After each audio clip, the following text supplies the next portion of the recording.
네, 성부, 성자, 성령의 이름으로 2020년 4월 5일 중건천교회 주일 조선어 예배를 시작하겠습니다.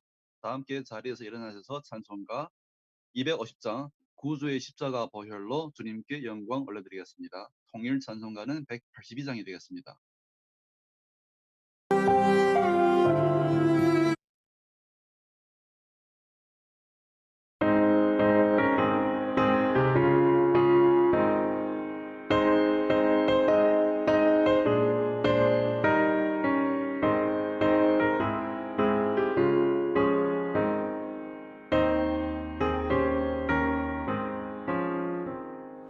구주의 십자가 보혈로 죄 씻음 받기를 원하네. 내 죄를 씻으신 주 이름 찬송합시다. 찬송합시다. 찬송합시다. 내 죄를 씻으신 주 이름 찬송합시다. 죄악을 속하여 주신 주 내 속에 들어와 계시네. 십자가 앞에서 주 이름 찬송합시다. 찬송합시다. 찬송합시다. 내 죄를 씻으신 주 이름 찬송합시다.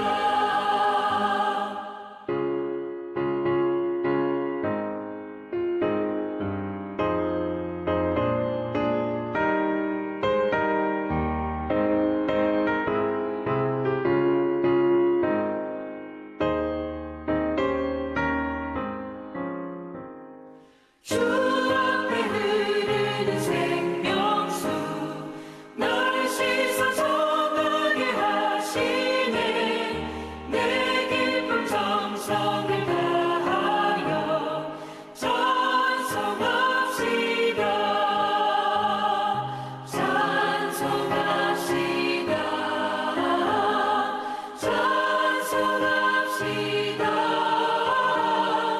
내 죄를 씻으신 주 이름 찬송합시다. 내 주께 회개한 영혼은 생명수 가운데 젖었네. 흠없고 순전한 주 이름 찬송합시다. 찬송합시다. 찬송합시다. 내 죄를 씻으신 주 이름 찬송합시다.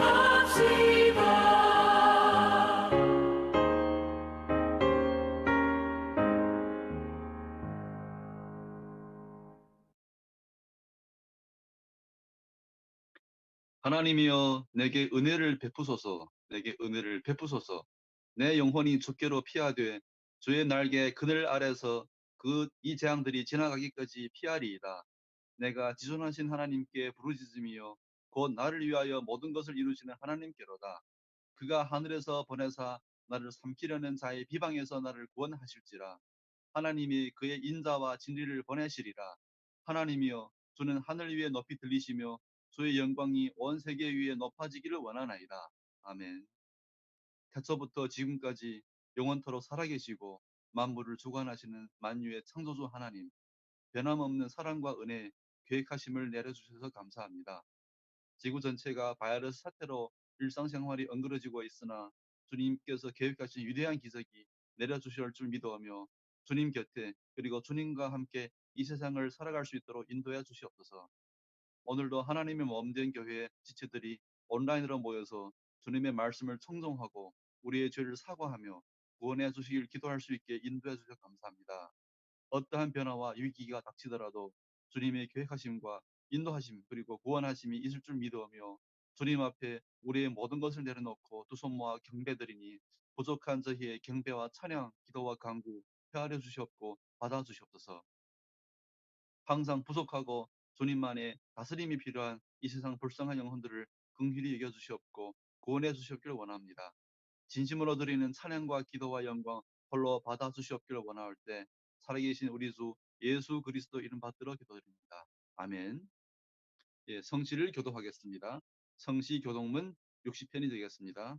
예, 한 목소리로 교독하도록 하겠습니다. 우리의 전한 것을 누가 믿었느뇨? 여호와의 팔이 네게 나타났느뇨? 그는 주 앞에서 자라나기를 연한 순 같고 마른 땅에서 나은 줄기 같아서 고운 모양도 없고 풍채도 없은즉 우리의 보기에 흠모할 만한 아름다운 것이 없도다. 그는 멸시를 받아서 사람에게 실어버린 바 되었으며 강고를 많이 겪었으며 질고를 아는 자라. 그는 실로 우리의 질고를 지고 우리의 슬픔을 당하였거늘 우리는 생각하기를 그는 징벌을 받아서 하나님에게 맞으며 고난을 당한다 하였노라. 그가 찔림은 우리의 허물을 인하며 그가 상함은 우리의 죄악을 인함이라.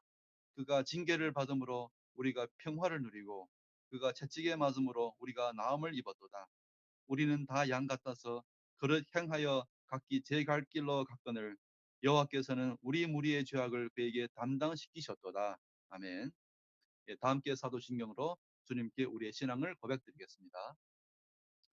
전능하사 천지를 만드신 하나님 아버지를 내가 믿사오며 그 아들 우리 주 예수 그리스도를 믿사오니 이는 성령으로 잉태하사 동정녀 마리아에게 나시고 본디오 빌라도에게 관원을 받으사 십자가에 못 박혀 죽으시고 장사한 지 사흘 만에 죽은 자 가운데서 다시 살아나시며 하늘에 올사 전능하신 하나님 우편에 앉아 계시다가 저리로서 산자와 죽은 자를 심판하러 오시리라. 성령을 믿사오며 거룩한 공회가 성도가 서로 교통하는 것과 죄를 사하여 주시는 것과 몸이 다시 사는 것과 영원히 사는 것을 믿사옵나이다. 아멘. 예, 자리에 앉으겠습니다. 예, 다 함께 찬송가 149장 주 달려 죽은 십자가로 하나님께 찬양 올려드리겠습니다. 통일 찬송가는 147장이 되겠습니다.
네, 리기영 형제의 대표 기도가 있겠습니다.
리기영 형제 들리나요?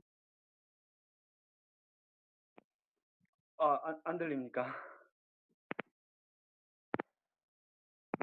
어, 어,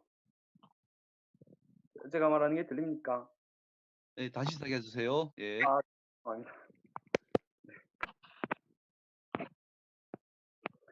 세상 만물을 주님의 말씀으로 창조하시고 그중 특별히 인간을 사랑하셔서 하나님의 모습으로 창조하여 주시고 가장 작고 약한 이스라엘 족속을 선택하시고 그들의 불신앙과 끊임없는 배반에도 늘 그들과의 약속의 끈을 놓지 않으시고 사랑하는 아들 예수 그리스도를 십자가에 못 박힘으로 인간을 구원하시고 저희의 궁극적인 문제를 해결하신 하나님, 오늘도 일하시고 계시는 하나님, 여느 때보다 따뜻한 봄날이지만 봄날답지 않게 저희의 마음에는 항상 불안이 자리 잡고 있습니다. 하지만 하나님께서 주신 지혜의 은사로 급속하게 발전한 과학기술 덕분에 우리는 오늘도 이렇게 온라인으로 아무런 장애도 없이 아무런 비용도 지불하지 않고 북경에 있는 지체들뿐만 아니라 전 세계에 있는 중간천교의 지체들이 하나가 되어 함께 주님을 예배할 수 있게 하신 은혜에 감사를 드립니다.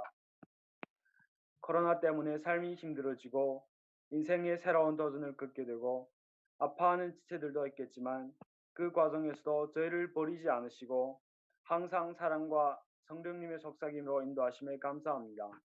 매일 성경 통독하는 지체들과 진리 탐구에 열심인 지체들, 함께 삶을 나누고 기도하는 지체들, 매일 말씀 연구와 나눔에 목숨을 건 목사님, 사랑을 베풀기에 바쁜 사모님, 힘들 때일수록 더 하나가 되는 중간천 교회를 허락하시고 보수하심에 감사드립니다.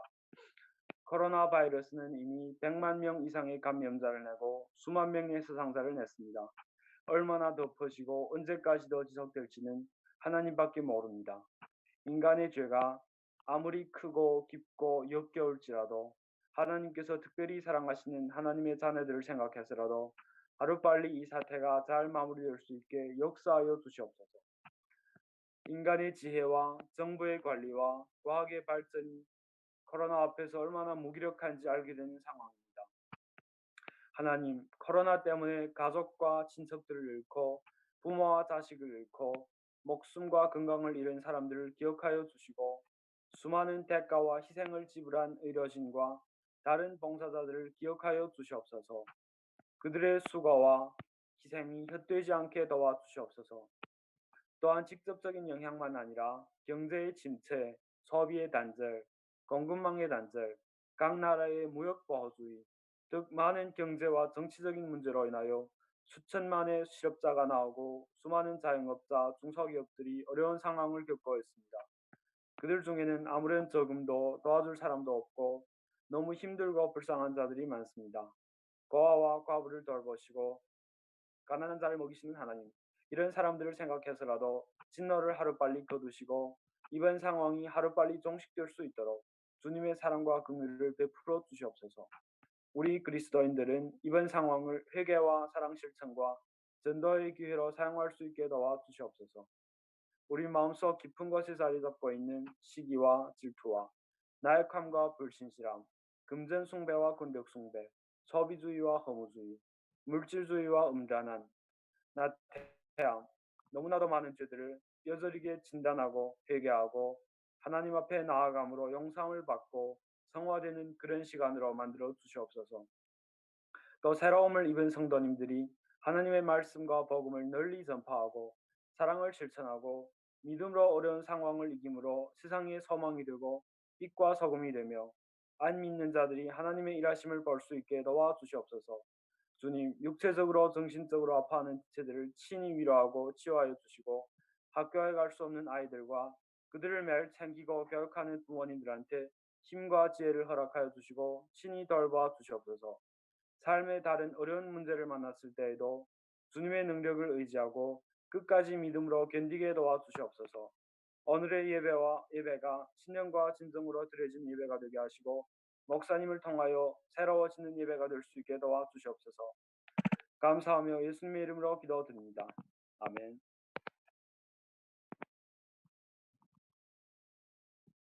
네, 오늘 만나게 될 하나님의 말씀을 보시겠습니다. 갈라디아서 4장 4절부터 11절까지 말씀이 되겠습니다. 제가 봉독해 드리도록 하겠습니다. 때가 참에 하나님이 그 아들을 보내사 여자에게서 나게 하시고 율법 아래에 나게 하신 것은 율법 아래에 있는 자들을 속량하시고 우리로 아들의 명분을 얻게 하려 하심이라. 너희가 아들이므로 하나님이 그 아들의 영을 우리 마음 가운데 보내사 아빠 아버지라 부르게 하셨느니라. 그러므로 내가 이후로는 종이 아니요 아들이니 아들이면 하나님으로 말미암아 유업을 받을 자니라. 그러나 너희가 그때에는 하나님을 알지 못하여 본질상 하나님이 아닌 자들에게 종노릇 하였더니 이제는 너희가 하나님을 알 뿐 아니라 더욱이 하나님이 아신 바 되었거늘 어찌하여 다시 약하고 천박한 초등학문으로 돌아가서 다시 그들에게 종노릇 하려 하느냐. 너희가 날과 달과 절기와 해를 삼가 지키니 내가 너희를 위하여 수고한 것이 헛될까 두려워하노라. 아멘. 오늘은 아들의 명분이라는 제목으로 정희 목사님께서 말씀을 증거해 주시겠습니다. 주님의 은혜와 함께하는 시간이 되시기 바랍니다.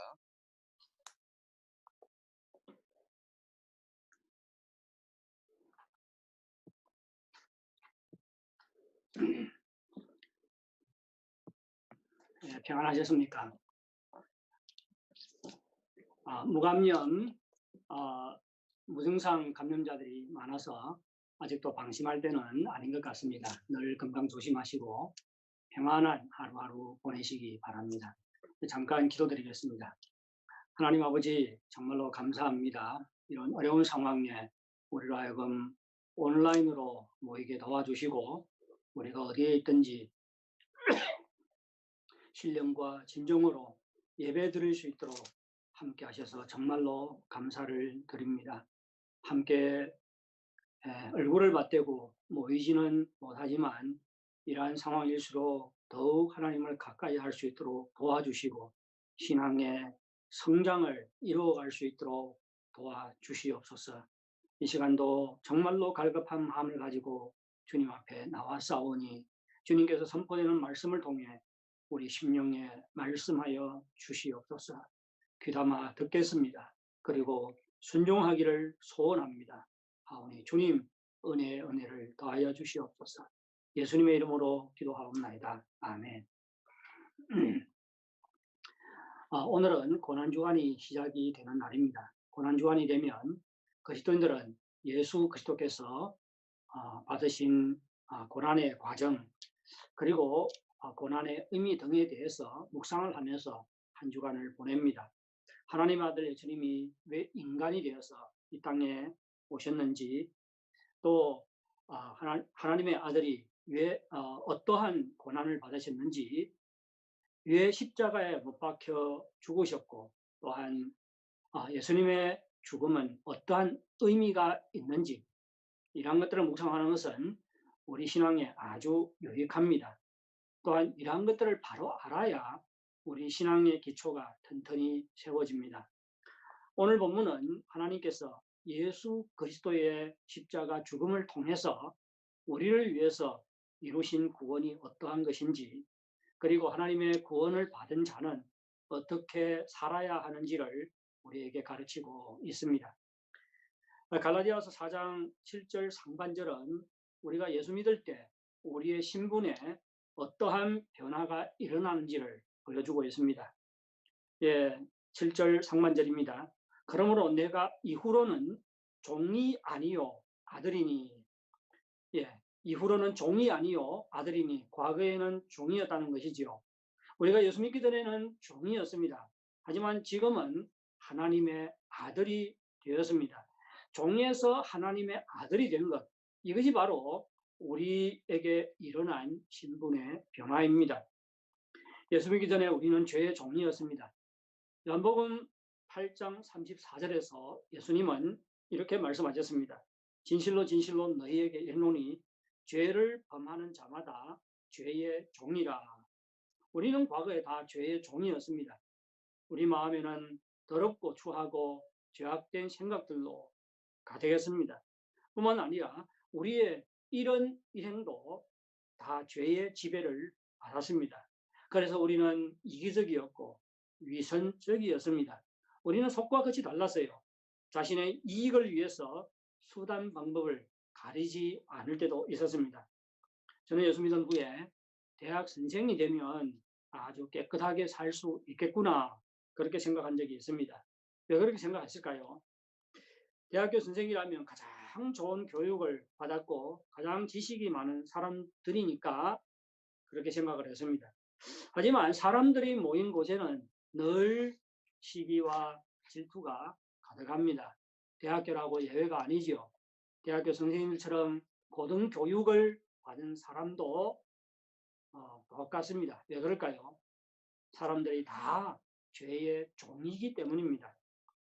그래서 우리의 생각과 행동이 죄의 영향과 지배를 받습니다. 우리는 예수 믿기 전에 다 죄의 종이었습니다. 우리는 과거에 죄의 종일 뿐만 아니라 율법의 종이기도 했습니다. 우리는 율법의 종이로서 율법을 하나도 남김없이 지켜야 할 의무와 책임이 있었습니다. 그리고 율법을 온전히 지키지 못하면 율법의 저주를 받아야 했습니다. 1세기에는 많은 노예들이 있었습니다. 노예들이 주인의 요구대로 행동해야 하는데 주인의 요구대로 행하지 못할 때는 벌을 받거나 심지어 죽임을 당하기도 했습니다. 그래서 종들의 마음에는 평안이 없었습니다. 늘 불안 가운데 조심스럽게 살아야만 했습니다. 이는 우리가 율법의 종으로서 있을 때의 모습과 비슷합니다. 우리가 율법을 온전히 지켜야 할 뿐만 아니라 하나라도 지키지 못하면 율법의 저주를 면할 수가 없었기 때문입니다. 문제는 우리의 힘과 노력으로 율법을 온전히 지킬 수 없다는 것입니다. 죄의 노예로서 죄에 이끌려 사는 사람이 어떻게 하나님의 율법을 하나도 거스르지 않고 온전히 지킬 수가 있겠습니까? 이것은 전혀 불가능하겠지요. 따라서 죄의 종과 율법의 종은 다 율법의 저주 아래 놓여 있습니다. 우리를 한번 돌이켜보시기 바랍니다. 우리에게 선을 행하고자 하는 마음이 있지요. 우리에게 선을 행하고자 하는 마음이 있습니다. 하지만 그때에도 우리 안에는 우리를 지배하는 죄가 작동해서 우리로 하여금 죄악된 일을 행하게 합니다. 선을 행하는 마음과 죄악된 생각이 동시에 우리 안에 있는 것을 우리는 발견하게 됩니다. 그래서 사도 바울은 로마서 7장 21절에서 이와 같이 고백을 했습니다. 선을 행하기 원하는 나에게 악이 함께 있는 것이로다. 선을 행하기 원하는 나에게 악이 함께 있는 것이라. 선한 생각, 선한 소원과 동시에 악한 생각, 악한 소원이 동시에 우리 마음에 자리를 잡고 있다는 것입니다. 사람이 왜 이중적인지 아시겠지요? 그 원인을 아시겠지요? 다 죄의 종이기 때문입니다. 선을 행하고 법대로 살기를 원하는 소원이 있는데 동시에 죄의 지배 아래 있는 죄의 종이기 때문입니다. 따라서 선과 악을 동시에 행해요. 그래서 사람이 이중적으로 보이는 것입니다. 이러한 인간이 어떻게 율법을 하나도 빠뜨리지 않고 온전히 지킬 수가 있겠습니까? 전혀 불가능합니다. 그렇다 보니 모든 인간은 율법의 저주, 죄의 저주 아래 놓일 수밖에 없습니다. 율법의 저주는 영원한 형벌이지요. 로마서 6장 23절은 죄의 삭선 사망이라고 말합니다. 히브리서 9장 20절은 죽음 후에 심판이 있다고 말합니다. 둘째 사망과 죽음 후에 있을 영원한 심판이 과거 우리가 죄의 종과 율법의 종으로 있을 때 우리 최후의 결말이었습니다. 그런데 더 비참한 것은 인간이 스스로의 힘과 노력으로 종의 굴레와 영원한 심판에서 벗어날 수 없다는 것입니다. 우리가 좋은 교육을 받으면 도덕적인 수준이 좀 더 향상될 수는 있지만 죄의 종과 율법의 종에서 벗어날 수는 없습니다. 우리의 신분을 변화시킬 수는 없습니다. 그리고 율법의 저주에서도 벗어날 수가 없습니다. 우리의 운명을 바꿀 수가 없는 것이지요. 아무리 좋은 교육을 받아도 우리의 신분, 우리의 운명이 바뀌어지지 않습니다. 그래서 원래 우리는 아무런 희망이 없었던 사람입니다. 하지만 하나님께서 그 은혜로 우리의 신분과 운명을 바꾸어 주셨습니다. 우리를 종에서 구속하셨을 뿐만 아니라 우리를 하나님의 아들로 삼아 주셨습니다. 예수님의 십자가 죽음으로 말미암아 우리는 종에서 하나님의 아들이 된 것입니다. 그러면 하나님의 아들과 종은 무슨 차이가 나는 것이지요? 우선 우선 아들은 율법의 종이 아닙니다. 종은 아들과 너무 큰 신분의 차이가 나지요. 우리에게 엄청난 신분의 변화가 일어난 것입니다. 우리는 하나님의 아들로서 이제는 더는 율법의 종이 아닙니다. 하나님의 아들도 율법을 지켜야 됩니까? 지키지 말아야 됩니까? 예, 율법으로 구원받는 것은 아니지요. 율법주의는 틀렸습니다. 율법주의는 율법을 통해서 구원을 받고 율법을 통해서 하나님의 사랑과 하나님의 축복을 받고 온다는 것입니다. 이것은 율법주의예요. 우리는 율법주의는 반대해요. 하지만 하나님의 아들들도 율법을 지켜야 합니다. 하지만 우리가 율법을 지키는 목적과 마음가짐은 종으로 있을 때와는 전혀 다릅니다. 종은 율법을 지키지 않으면 율법의 저주를 받기 때문에 두려움 때문에 율법을 지킵니다. 따라서 종에게는 자유함이 없어요. 늘 근심과 두려움에 눌려서 살아갑니다. 하지만 하나님의 아들들은 다르지요. 똑같이 율법을 지키지만 마음에 평안과 자유함이 있습니다. 왜냐하면 율법을 온전히 지키지 못해도 율법의 저주를 받지 않기 때문입니다. 우리가 율법을 지키지 못해도 하나님께 버림받지 않습니다. 하나님과의 관계가 변화되지가 않아요. 우리의 아들의 신분이 상실이 되지 않습니다. 그래서 우리 마음에는 자유가 있고 평안이 있습니다. 우리가 하나님의 아들로서 율법을 지키는 것은 하나님께 대한 감사와 사랑 때문에 마음이 우러나서 지키는 것입니다. 하나님의 아들들은 율법의 종이 아니지요. 뿐만 아니라 하나님의 아들들은 죄의 종이 아닙니다. 하나님의 아들들은 죄의 종에서 해방되어서 더는 죄의 통제를 받지 않고 살 수 있습니다. 로마서 6장 6절은 이렇게 말합니다. 우리가 알거니와 우리의 옛사람이 예수와 함께 십자가에 못 박힌 것은 죄의 몸이 죽어 다시는 우리가 죄에게 종노릇하지 아니하려 함이니, 우리가 다시는 죄에게 종노릇하지 않도록 하기 위해서 예수님께서 십자가에 못 박히셨다는 말씀입니다. 우리가 예수 믿을 때 죄에게 종노릇하는 처지에서 벗어나게 됩니다. 그렇다고 우리가 예수 믿은 후에 죄를 짓지 않는다는 말은 아니지요. 우리가 예수 믿은 후에도 죄를 지을 수 있습니다. 그럼에도 불구하고 우리가 기억해야 할 것은 더는 죄의 종이 아닙니다. 그리고 죄의 형벌을 받지 않습니다. 우리가 믿음의 언약에서 죄를 지을지라도 죄의 종인 것이 아니에요. 그리고 죄의 형벌을 받지 않습니다. 게다가 하나님께서는 우리에게 성령님을 주셨지요. 그래서 우리가 성령님의 도우심을 받아서 죄를 이길 수 있게 되었습니다.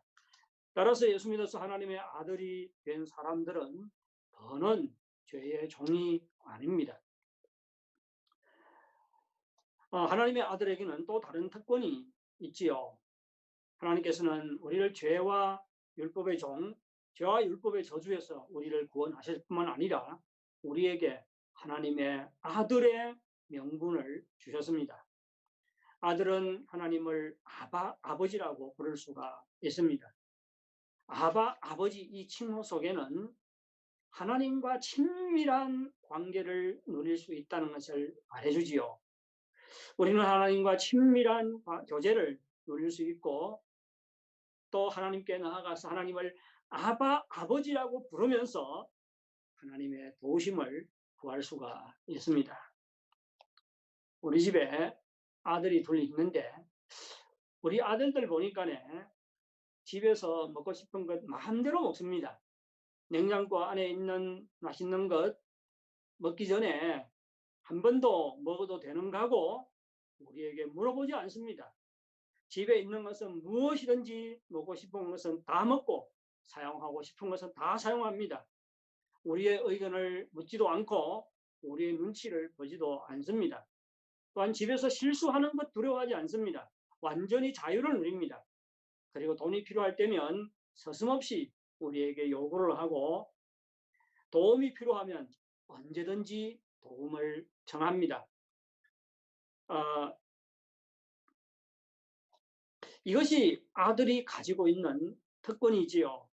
여러분, 하나님을 아버지라고 부를 수 있는 우리도 하나님과의 관계에서 이러한 특권을 가지고 있다는 것을 기억하시기 바랍니다.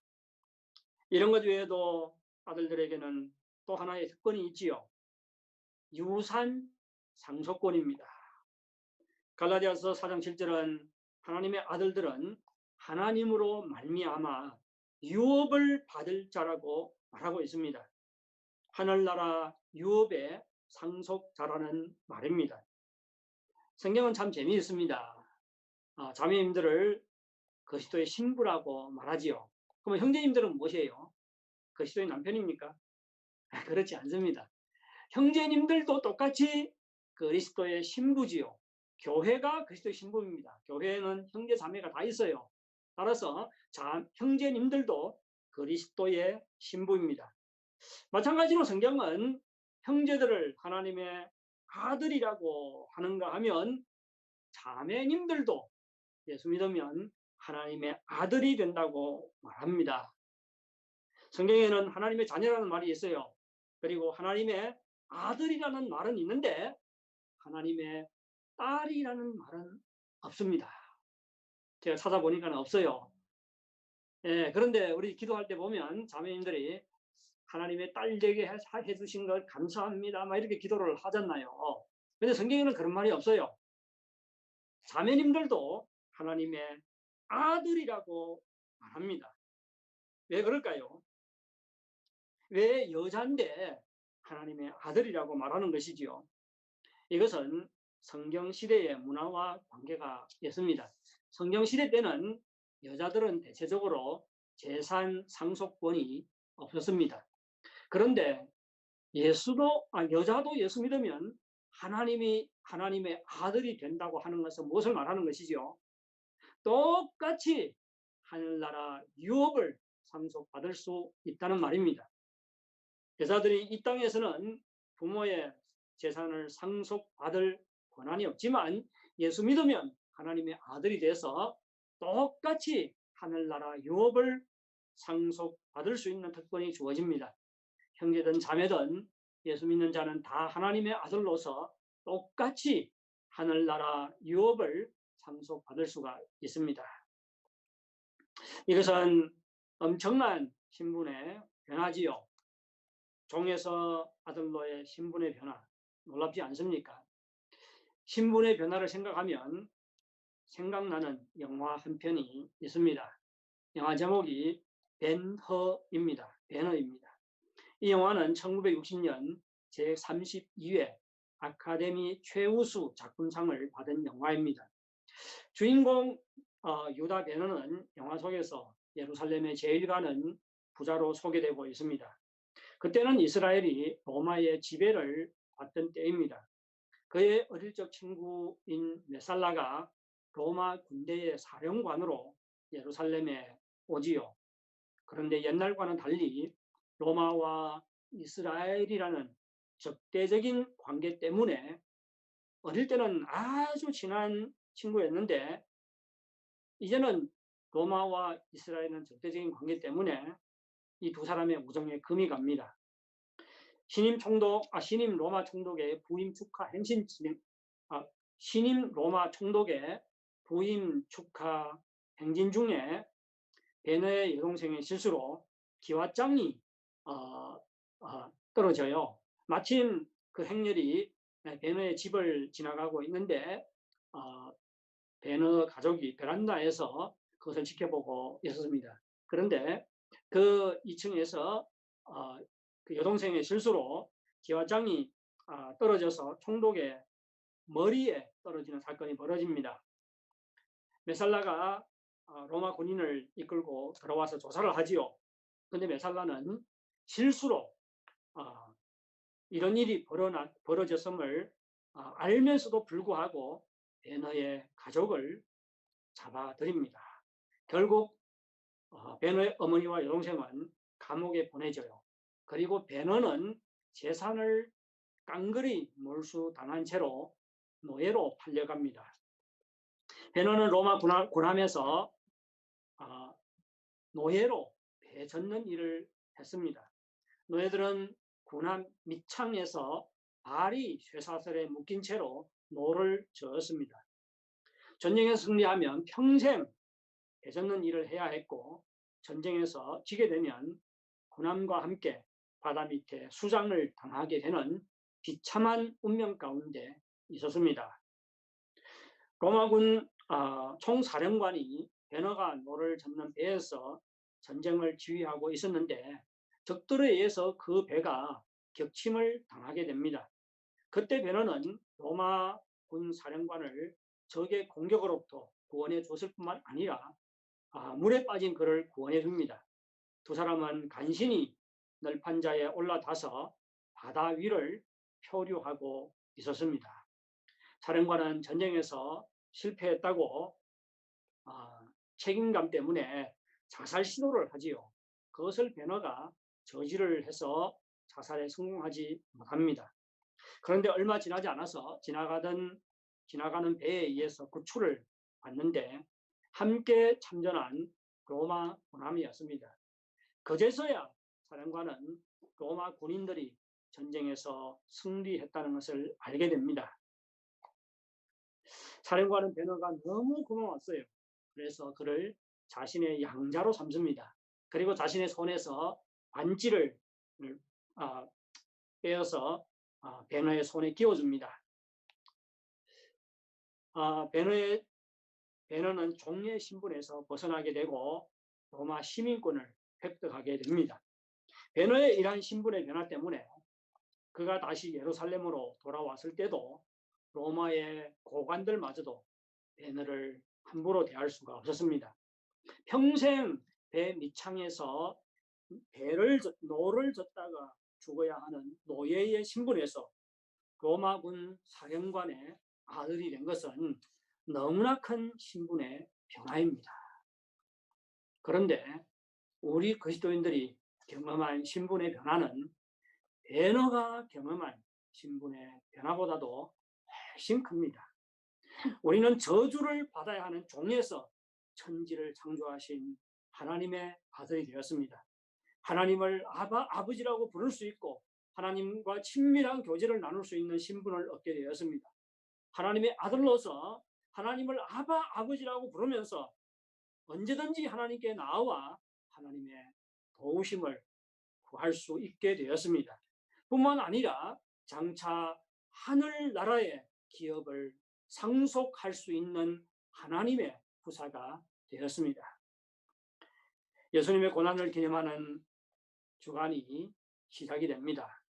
이 주간에 정말로 예수님의 십자가 죽음으로 인해서 우리의 신분에 어떠한 놀라운 변화가 일어났는지 깊이 알아가는 여러분들이 되시기를 바랍니다. 뿐만 아니라 주님의 말씀을 깊이 묵상함으로 예수님의 고난의 의미에 대해서 깊이 묵상하시기 바랍니다.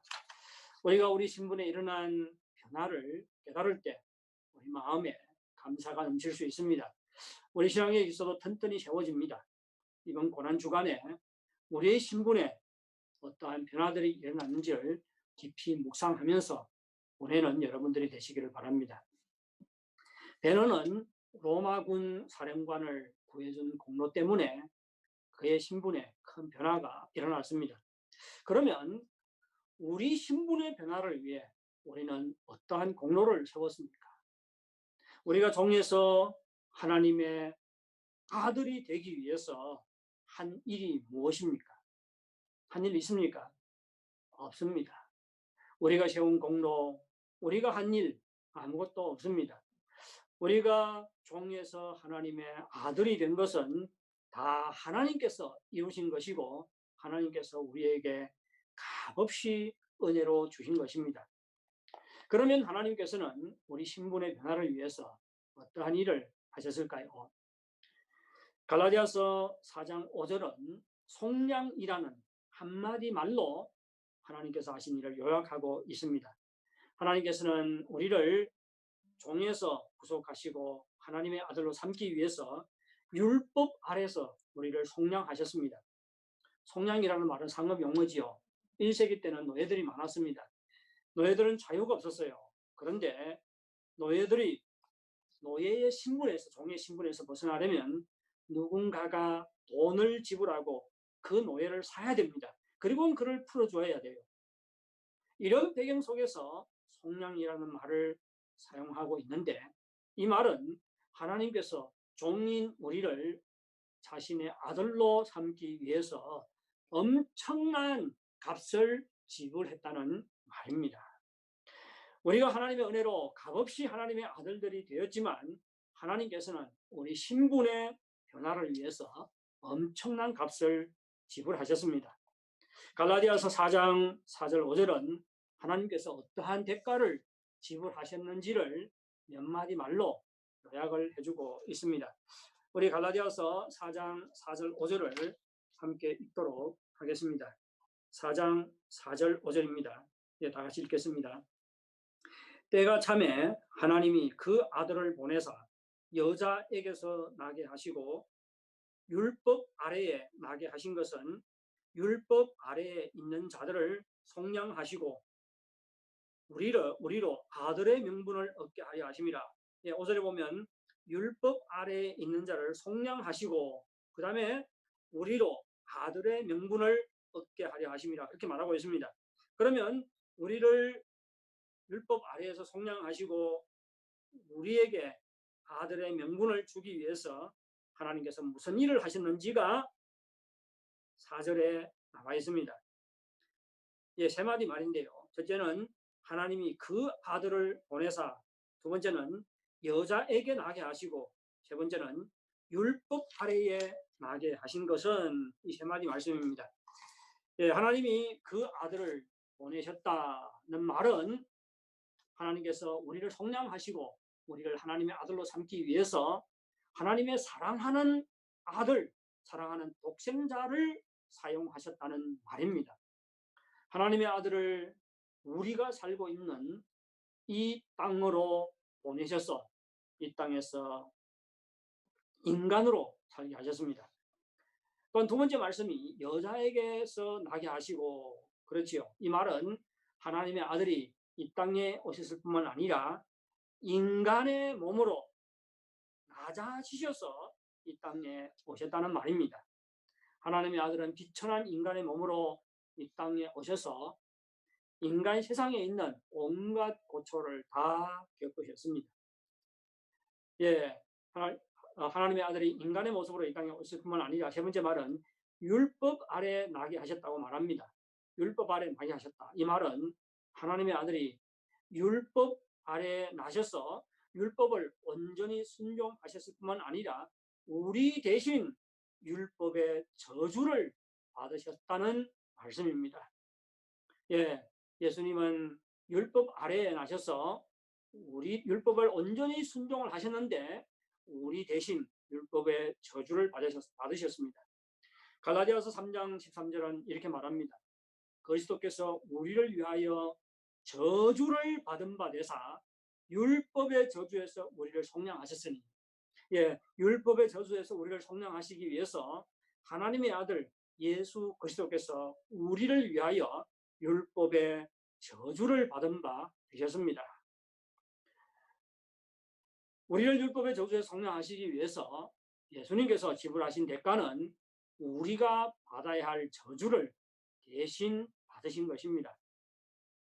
하나님께서는 하나님의 아들을 이 땅에 보내시고 인간의 몸으로 태어나게 하시고 율법의 저주 아래 나게 하셔서 우리 대신 율법의 저주를 받게 하셨습니다. 이것이 바로 하나님께서 우리를 위해서 지불하신 대가입니다. 하나님의 아들 예수님께서 지불하신 대가는 단순히 육체적인 고통과 죽음 이상의 것입니다. 예수님께서는 십자가 죽음을 앞두고 겟세마네 동산에서 기도하실 때 너무나 무서워하고 고통스러워했습니다. 예수님이 두려워하신 것이 단순히 육체적인 고통과 죽음이라면 죽음을 두려워하지 않는 영웅적인 인물들보다도 못합니다. 예수님께서 그토록 두려워하고 고통스러워했던 것은 육체적인 고통과 죽음 그 이상의 무엇이 있었기 때문입니다. 그게 무엇이지요? 우리는 예수님께서 십자가에 달려서 부르시던 말씀을 통해서 그것이 무엇인지를 알 수가 있습니다. 예수님께서 십자가에서 하나님께 이렇게 부르짖었습니다. 나의 하나님, 나의 하나님, 어찌하여 나를 버리셨나이까? 예수님의 이 부르짖음은 예수님을 가장 고통스럽고 무섭게 했던 것이 하나님께, 하나님으로부터 버림받는 경험이었음을 말해줍니다. 하나님으로부터 버림받고 저주를 받는 것이 예수님을 없을 정도로 고통스럽고 두렵게 했던 것입니다. 이것은 인간들이 지옥에서만 경험할 수 있는 고통과 두려움입니다. 지옥은 하나님과 완전히 되는 것이죠. 하나님의 저주를 받고 하나님께 버림받는 것입니다. 따라서 예수님께서 십자가 위에서 경험한 하나님으로부터 버림받은 경험은 인간이 지옥에서만 경험할 수 있는 고통과 두려움입니다. 예수님께서는 우리 대신 십자가에서 지옥의 고통을 겪으셨습니다. 뭐 때문에 그렇지요? 뭐 때문에 하나님께서 이와 같은 엄청난 대가를 지불하고 우리를 속량하시고 우리를 하나님의 아들로 삼으셨을까요? 우리에 대한 사랑 때문입니다. 이태리는 코로나19 전염병이 가장 심한 나라입니다. 사망자가 이미 1만 4천 명을 초과를 했습니다. 전염병이 갑작스럽게 폭발하고 급속히 세계 각지로 확산되는 바람에 나라마다 의료 장비 부족으로 큰 어려움을 겪고 있습니다. 확진자 수가 가장 많은 이태리는 의료 장비 부족 문제가 더욱 심각합니다. 이태리에 베랄델리라는 72세 되는 신부님이 계셨는데 코로나19에 걸렸고 병이 심해져서 호흡 곤란이 왔습니다. 이 신부님이 목회하는 교구 사람들은 신부님을 위해 인공호흡기를 한 대 구입해서 신부님을 치료하는 데 쓰도록 했습니다. 그런데 사람들을 놀라게 한 것은 신부님이 호흡 곤란 때문에 아주 고통스러운데도 불구하고 다른 젊은 환자에게 인공호흡기를 사용하도록 양보를 했습니다. 얼마 후에 이 신부님은 병이 더 악화되었고 3월 15일에 세상을 떠났습니다. 베랄델리 신부님이 양보한 것은 단순히 인공호흡기 한 대가 아니라 치료받을 수 있는 권리와 살 수 있는 기회를 양보한 것입니다. 낯선 사람에게 살 수 있는 기회를 양보하는 일, 마음에 사랑이 없으면 할 수가 없겠지요. 형제 자매 여러분, 하나님께서 우리에게 양보하신 것은 호흡기 한 대 정도가 아닙니다. 하나님께서는 우리를 구속하시기 위해서 하나님의 사랑하는 독생자를 내어주셨습니다. 그로 하여금 인간의 모습으로 이 땅에 오게 하셨고 우리의 신 십자가에 못 박혀 죽게 하셨고 우리가 받아야 할 율법의 저주를 대신 받게 하셨습니다. 하나님의 아들이 율법의 저주를 받음으로 우리가 율법의 저주에서 속량함을 받았습니다. 하나님의 아들이 인간이 되어 이 땅에 오셨기 때문에 죄인인 우리가 하나님의 아들이 될 수가 있었습니다. 에베소서 1장 6절은 이것이 하나님께서 그의 사랑하는 자 예수 그리스도 안에서 우리에게 거저 주시는 은혜라고 말하고 있습니다. 그리고 에베소서 1장 7절은 우리가 그리스도 안에서 그의 은혜의 풍성함을 따라 그의 피로 말미암아 속량함, 곧 죄사함을 받았다고 말하고 있습니다. 그의 피로 말미암아 속량함, 우리를 속량하기 위해서 하나님께서 지불하신 대가는 하나님의 독생자 예수 그리스도의 피의 대가입니다. 우리가 하나님의 아들이 된 것은 하나님께서 독생자 예수 그리스도의 피의 값을 지불하시고 우리를 구속하셨기 때문입니다. 하나님께서는 우리를 죄의 종에서 하나님의 아들들이 되도록 하기 위해서 독생자 예수 그리스도를 희생시키는 엄청난 대가를 지불하셨습니다. 우리는 값없이 구원을 받지만 우리의 구원이 절대 값이 없는 것이 아닙니다. 하나님께서 엄청난 값을 지불하고 우리를 사오셨기 때문입니다. 따라서 우리의 구원은 값으로 계산할 수 없을 정도로 값어치가 있는 것입니다. 뿐만 아니라 우리가 얻은 하나님의 명분도 값으로 계산할 수 없는 엄청난 대가로 바꾸어 온 것입니다. 이것이 바로 종인 우리를 하나님의 아들로 삼기 위해서 하나님께서 우리를 위해서 행하신 일이고 우리를 위해서 지불한 대가입니다. 그러면 하나님의 아들들이 된 우리는 어떻게 살아야 할까요? 종에서 하나님의 아들로 삼아주셨습니다. 우리에게 하나님의 아들의 명분을 주셨어요. 우리에게는 하나님의 아들이라는 새로운 신분이 있습니다. 따라서 우리의 삶은 우리가 하나님의 아들이라는 신분에 걸맞게 살아야 합니다. 우리는 정말로 하나님의 아들답게 살아야 합니다. 그러면 어떻게 사는 것이 하나님의 아들답게 사는 것일까요? 우선 하나님의 아들의 특권을 사용해야 합니다. 갈라디아서 4장 6절은 이렇게 말합니다. 너희가 아들이므로 하나님이 그 아들의 영을 우리 마음 가운데 보내사 아빠, 아버지라 부르게 하셨느니라. 너희가 아들이므로 이제는 우리가 아들이기 때문에 하나님을 아빠, 아버지라고 부를 수 있다고 말합니다. 아빠, 아버지라는 칭호는 가장 친밀한 관계를 나타내지요. 우리는 하나님의 아들로서 하나님과 친밀한 교제를 누릴 수 있는 특권이 있습니다. 뿐만 아니라 언제든지 하나님께 나아가서 하나님을 아빠, 아버지라고 부르면서 하나님의 도우심을 구할 수 있는 권한이 우리에게 있습니다. 따라서 우리는 더는 종처럼 살아서는 안 됩니다. 종은 어떻게 생각하지요? 자신이 잘 순종하고 충성스럽게 섬겨야만 하나님의 사랑을 받고 하나님께서 복 주신다고 생각을 합니다. 이것이 종의 마음이에요. 혹시 우리에게 이러한 종의 마음이 있지 않습니까? 우리는 종이 아니라 하나님의 아들이지요. 하나님과 하나님의 아들로서 우리와 하나님과의 관계는 다릅니다. 우리와 하나님과의 관계는 우리가 잘 사느냐, 잘 섬기느냐에서 결정되지 않습니다. 우리가 잘 살든지 못 살든지, 잘 섬기든지, 잘 섬기지 못하든지 우리와 하나님 사이의 관계에는 아무런 영향이 없습니다. 우리는 늘 하나님의 사랑의 대상이고 늘 하나님의 축복의 대상입니다. 이것이 바로 아들로서 가지고 있는 특권입니다. 우리가 잘 섬기지 않아도 된다는 말이 아닙니다. 우리가 잘 살지 않아도 된다는 말이 아니에요. 우리는 하나님의 아들로서 더 잘 살아야 하고 더 순종해야 하고 더 잘 섬겨야 합니다.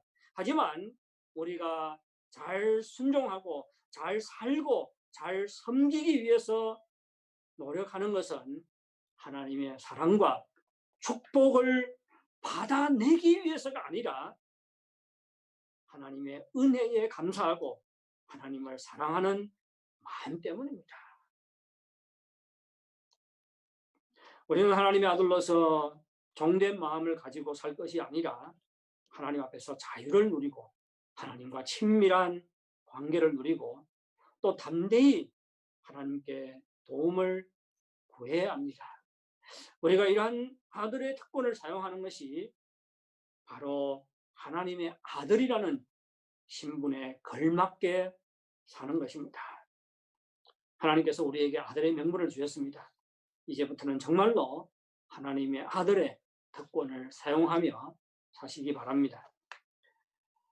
그 다음에 우리는 하늘의 소망 가운데 살아가야 합니다. 갈라디아서 4장 7절 후반절은 이렇게 말합니다. 아들이면 하나님으로 말미암아 유업을 받을 자니라. 우리는 하나님의 아들로서 다 하늘의 유업을 받을 자들입니다.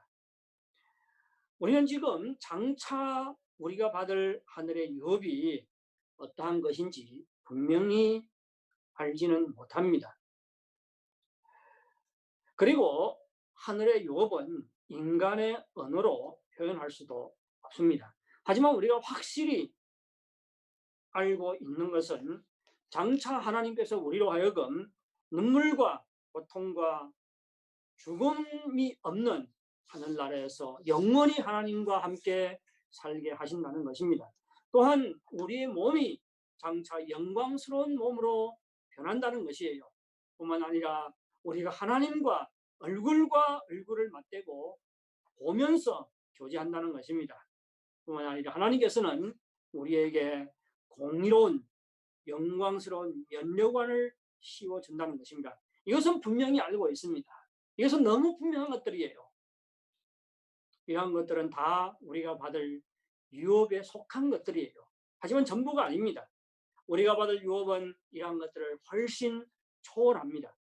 우리가 받을 하늘나라의 기업이 얼마나 풍성했던지 사도 바울은 에베소서 1장 18절에서 이렇게 기도를 합니다. 우리의 눈이 밝아져서 우리가 받을 기업의 영광의 풍성함이 무엇인지 알기를 구하노라. 우리의 기업을 말하면서 우리가 받을 기업의 영광의 풍성함이 무엇인지 알기를 원하노라 기도하고 있습니다. 우리의 기업은 너무 풍성하다는 것이에요. 그리고 너무 영광스러운 기업이라는 것입니다. 우리가 장차 받을 하늘의 기업은 정말로 이 세상이 줄 수 있는 것들이 아닙니다. 그리고 이 세상의 어떤 것도 비교할 수 없는 영광스럽고 풍성한 기업입니다. 하나님의 아들들은 장차 다 풍성한 하늘나라의 유업을 받을 것이기 때문에 이것이 우리의 소망이지요. 우리가 이러한 영광스러운 소망을 가지고 있습니다. 따라서 하나님의 아들들은 소망 가운데서 이 세상 삶을 살아가야 합니다. 소망 가운데 사는 자는 무엇이 다르지요? 장차 하늘나라의 영광스럽고 풍성한 유업을 상속받는다. 우리 마음에 이러한 소망이 있다면 이 세상의 이익에 너무 연연하지 않습니다. 소망 가운데 사는 자는 좌절과 실패를 겪을 때도 인생이 망하는 것처럼 절망하지 않습니다. 하늘의 소망 가운데 사는 자는 이 세상 모든 것을 다 잃어버린다 해도 하나님께서 예비하신 영광스럽고 풍성한 하늘나라 유업이 기다리고 있다는 것을 믿습니다. 그리고 이러한 믿음 때문에 어려움 속에서도 더욱 인내하며 살아갑니다. 소망 가운데 사는 여러분들이 되시기를 바랍니다. 사랑하는 성도 여러분, 우리는 과거의 종이었지만 지금은 하나님의 아들들입니다. 하나님께서는 우리의 이러한 신분의 변화를 위해 독생자 예수 그리스도를 십자가에 못 박혀 죽도록 하는 엄청난 대가를 지불하셨습니다.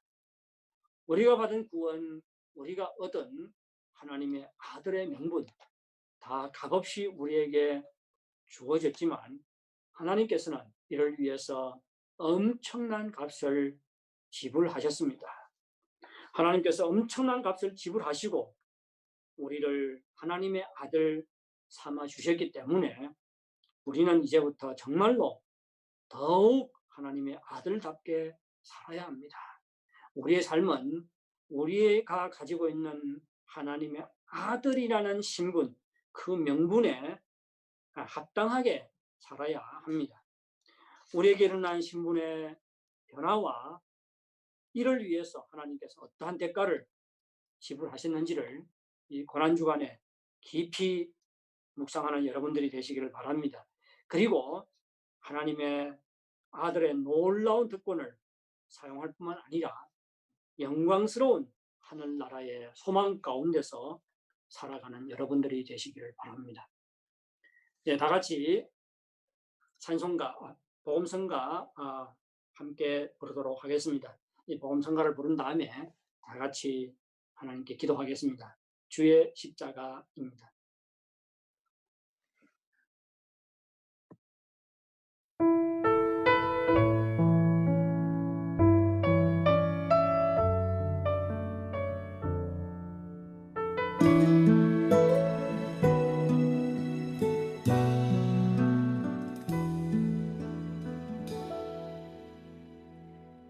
예수님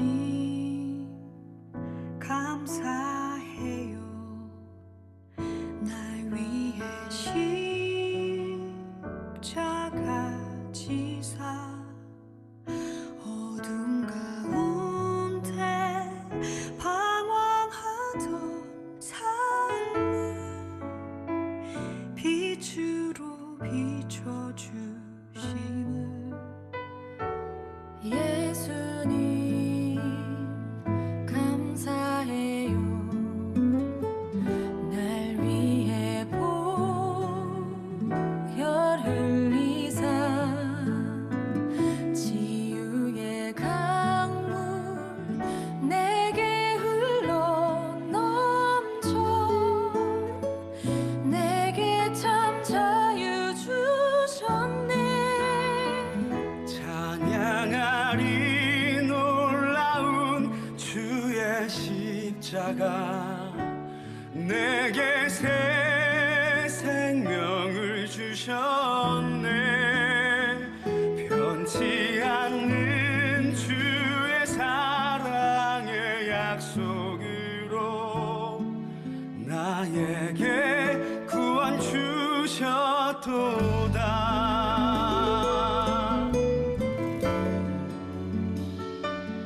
예수님 감사해요. 날 위해 십자가 지사 어둠 가운데 방황하던 삶을 빛으로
새 생명을 주셨네.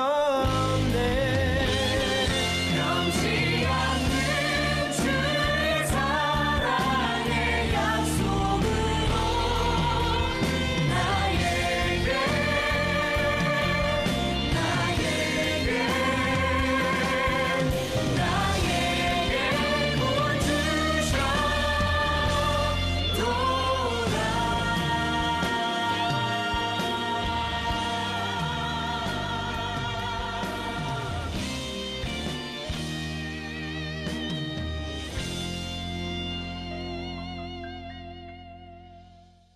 다 같이 머리 숙여 기도하겠습니다. 우리가 기도할 때 정말 예수님께서 고난 받으신 이 고난 주간에 주님을 더 가까이 하고 예수님의 고난의 의미 그리고 우리에게 일어난 신분의 변화, 하나님께서 우리를 위해서 지불하신 엄청난 대가 이런 것들을 더욱 깊이 알게 해달라고 기도하겠습니다.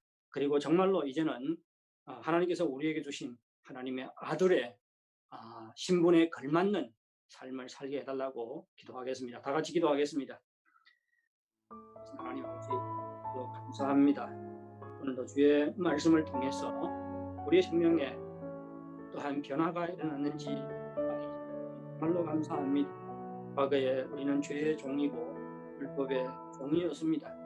율법의 요구 아래서 망할 수밖에 없는 한 존재 하나님께서 우리를 불쌍히 여겨주시고 하나님의 아들로 우리를 구속하실 뿐만 아니라 우리를 아들로 삼아주시니 감사합니다. 하나님, 우리가 정말로 값없이 하나님의 아들의 명분을 얻고 하나님 내가 되었지만 하나님 정말로 우리가 받은 구원이 얼마나 너무나 값진 것인가를 다시 한번 확인합니다. 우리가 아버지 받은 구원을 위해서 하나님께서 독생자 예수 그리스도를 희생하는 엄청난 대가를 때문입니다. 하나님 아버지, 하나님께서 우리를 위해서 지불하신 값이 얼마나 놀라운 것인지 깨닫게 도와주시고 우리가 얻은 구원을 소중히 여길 뿐만 아니라 정말로 주님 앞에 감사하는 마음으로 고난 주간을 보낼 수 있도록 도와주시기를 원합니다. 하나님께서 우리에게 정말로 하나님의 아들이라는 명분을 주셨는데 이제는 정말로 하나님의 아들의 특권을 누리며 살아갈 수 있도록 도와주시옵소서. 정말 하나님을 아빠 아버지라 부르며 우리가 친밀한 교제를 나누게 도와주시고 힘들고 어려울 때 정말 하나님 앞에 나와 하나님을 아빠 아버지라 부르며 하나님의 도우심을 구할 수 있도록 바라고 원합니다. 아니라 하나님 정말로 우리에게 하나님께서 엄청난 무업을 예비해 주셨음을 믿을 수 있도록 도와주시옵기를 간절히 바라고 원합니다. 그래서 정말로 이 땅에 사는 동안 하늘나라에 소망 가운데 들어갈 수 있도록 도와주시옵소서. 정말 이 세상에 이익에 너무 민감하게 받는 것이 가능한 것이 아니라 정말로 여러 가지를 잃어버리더라도 하늘에 있는 소망 때문에 하늘에 우리를 위해서 준비하신 유업 때문에 인내하고 믿음으로 살아갈 수 있도록 도와주시고 원하옵니다. 여기 정말로 은혜를 다해 주시옵소서. 고난 주간이 시작이 됩니다. 주님과 더 가까이 하게 주시옵소서. 이 고난 주간을 지나면서 우리의 신앙이 더욱 성장할 수 있도록 도와주시옵소서. 우리 실패된 신앙을 다시 한번 회복시켜 주시고 정말로 주님과 동행하는 삶으로 회복시켜 주시옵기를 간절히 바라고 아버지 정말로 은혜를 더해 주시옵소서. 또한 무증상 코로나19 감염자들이 많이 있다고 하는데 우리를 코로나19 전염으로부터 우리를 보호해 주시옵기를 간절히 바라고 원합니다. 정말 정도의 모든 친구들이 늘 건강하게 보내게 도와주시고 평안하게 보낼 수 있도록 하나님 함께해 주시옵기를 간절히 바라고 원합니다. 정말로 인근 천사들도 우리를 위해 진을 치시고 우리를 코로나19 바이러스로부터 온전히 보호하여 주시옵소서. 세계 각국에 정말 코로나 바이러스 전염 때문에 고통당하고 있는 인원들이 너무 많습니다. 하나님 우리를 불쌍히 여겨주시고 이 코로나19 전쟁이 속히 끝날 수 있도록 하나님 역사해 주시기 바랍니다.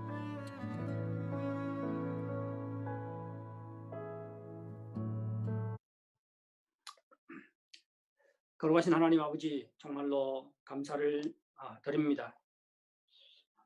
고난주간이 시작되는 이 주일에 다시 한번 예수 그리스도의 십자가 죽음이 어떠한 의미가 있는지 확인시켜 주셔서 정말로 감사합니다. 하나님 아버지, 우리를 하나님의 아들로 삼아 주셔서 감사합니다. 이 신분의 변화가 얼마나 엄청난 것인가를 깨닫게 도와주시고 늘 주님께 감사하며 살아갈 수 있도록 인도해 주시옵기를 간절히 바랍니다. 우리가 값없이 속량함을 받고 하나님의 아들의 명분을 얻었지만 하나님께서 독생자 예수 그리스도의 핏값이라는 엄청난 대가를 지불하셨음을 오늘 다시 한번 확인합니다. 하오니 우리가 받은 구원, 우리가 얻은 아들의 명분을 소중히 생각하게 도와주시옵소서. 뿐만 아니라 이제부터는 정말로 하나님의 아들이라는 신분에 걸맞는 새로운 삶을 살아갈 수 있도록 도와주시옵기를 간절히 원합니다. 우리에게 주어진 아들의 특권을 유용하게 사용하며 살 수 있도록 도와주시옵소서. 뿐만 아니라 정말로 하늘나라의 소망 가운데 믿음으로 인내하며 살게 도와주시옵소서. 예수님의 이름으로 기도하옵나이다. 아멘.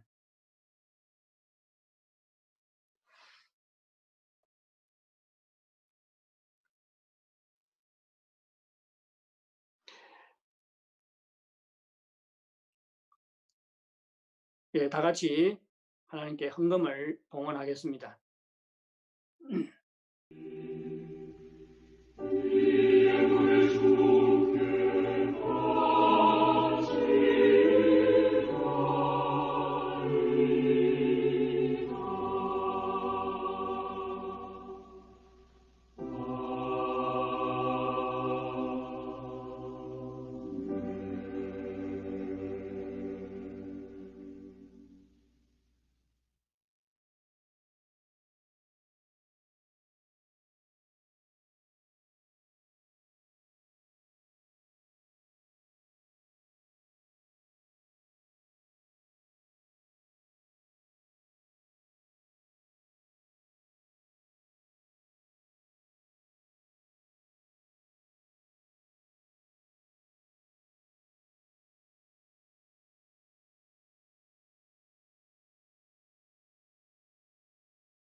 목사님, 소리가 안 들려요.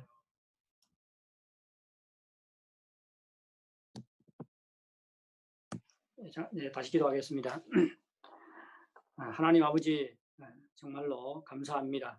코로나19 바이러스가 확산되고 있는 이런 상황 가운데서 우리의 건강을 지켜주시고 매일매일 평안하게 보낼 수 있게 하셔서 정말로 감사합니다.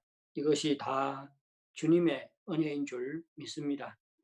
뿐만 아니라 우리에게 또 생활에 필요한 모든 것을 공급해 주신 것도 하나님의 은혜의 손길인 줄 압니다. 이 시간 우리 소의 일부를 구별하여 주님께 예물로 드리오니 주께서 받아주시고 하나님의 영광을 위하여 사용하여 주시옵소서. 이 예물과 함께 우리의 몸도 거룩한 산제물로 드리오니 주께서 받아주시옵기를 간절히 바라고 원합니다.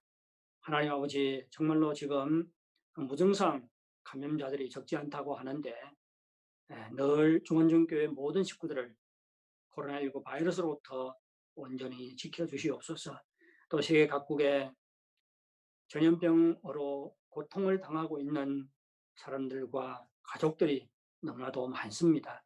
하나님 정말로 우리를 불쌍히 여겨주시고 이 전염병이 속히 끝날 수 있도록 은혜를 베풀어 주시옵소서.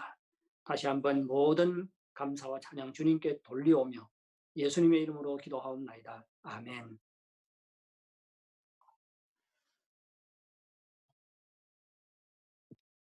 네, 성도의 교제 시간 되겠습니다. 혹시 온라인으로 새로 오신 분이 계시면 어, 그 손을 들어주기 바랍니다. 이 시스템으로 아마 보이실 거예요.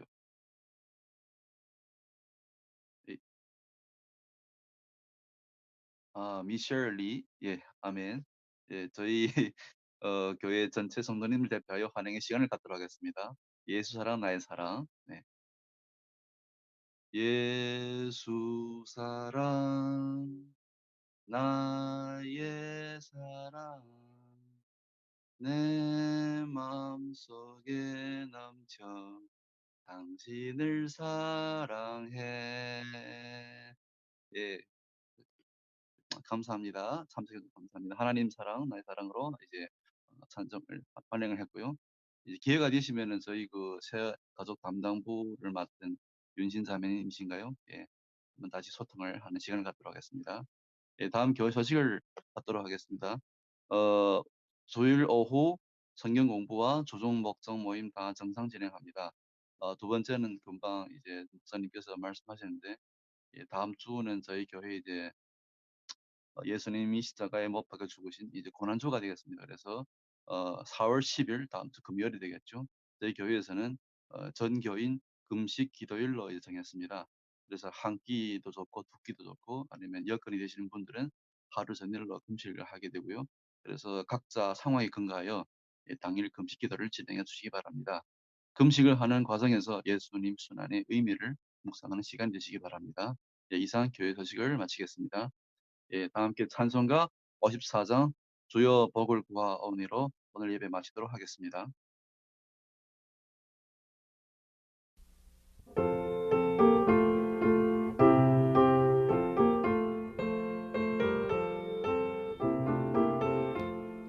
주여 복을 비옵나니 편히 가게 하시고 사람마다 주대로 이기도록 하시고 광야 같은 세상에서 항상 인도하소서. 주의 복된 말씀 듣고 무한 감사합니다. 구원받은 주의 성도 열매 맺게 하시며 하나님이 우리 함께 항상 계시옵소서.